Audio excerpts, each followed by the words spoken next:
Hi everyone, this is going to be my review for Incredibles 2. Incredibles 2, just a simple summary, takes place right after the events of the first Incredibles movie.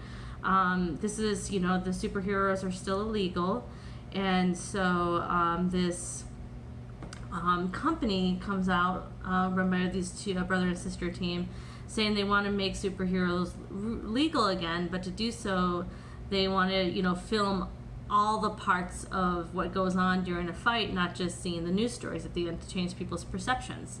And they want to use Elastigirl, not Mr. Incredible, to make that happen, for her to be the star of all these new features.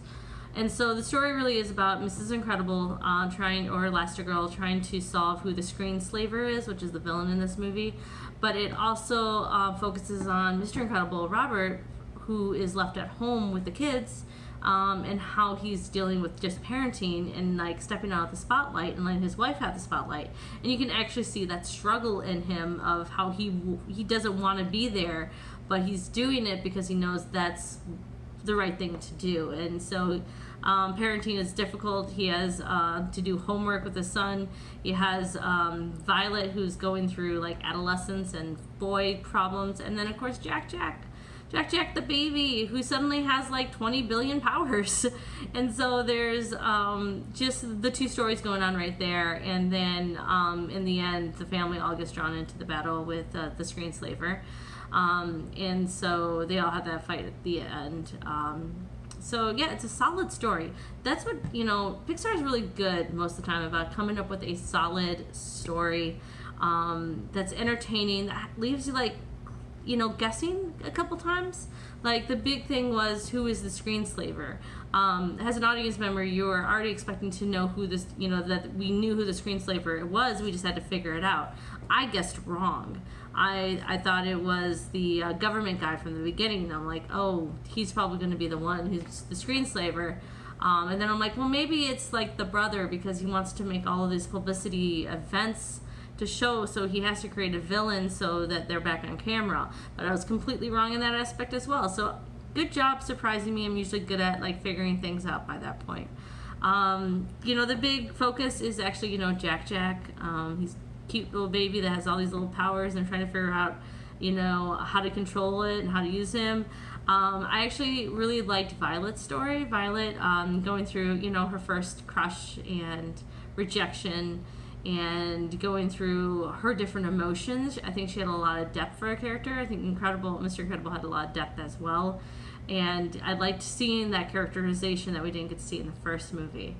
Now, the only things that I really want, one, this took 14 years for a sequel, where between all this time we've gotten another 2 Cars movies, and we've gotten another like 2 Toy Story movies, and another Finding Nemo movie. It was highly anticipated. This movie's doing so well because we really, really liked it. But I think it was the right time period, if you think about it too, because back when Incredibles 1 came out, really superhero movies weren't in, fashion. There really wasn't any really good ones coming out. But now we have the MCU, and now superheroes are kind of like the thing now that's actually really popular. Whereas kids might not understand fully what's going on in the MCU, they can get what's going on in Incredibles. And at this point, I would love, and I know it probably won't happen, but I would love an Incredibles expanded universe. I would love, a prequel origin story of Frozone. I think that would be awesome. And then just like growing up with those kids, I would love to see, the story of Teenage Dash, because I think that would be super interesting. In having like maybe Jack, who is Dash's age, about 10, 11 years old, in the next movie.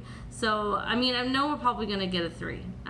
But this is not like other movies, like Finding Dory, Toy Story. This one actually offshoot on different little other stories. So I would really kind of want that. I know it probably won't go that way, but that's what I want. All right, so out of 23 movies I've seen so far this year, I'm ranking this at number 5. Number 5. So number 4 is Quiet Place. It's still going to be pretty high up there. more original than Incredibles, it being an original movie, not a sequel. In Quiet Place, I probably would watch at least two more times, just because the movie was just so good. Now, but I would rather watch Incredibles 2 before I watch Solo again, which is now bumped down to number 6. So this Incredibles is just a lot more fun. Just a really, really good story, and I think the story was told better here than it was in Solo. All right, everyone, that is my review. I will see you for the next one. All right, bye.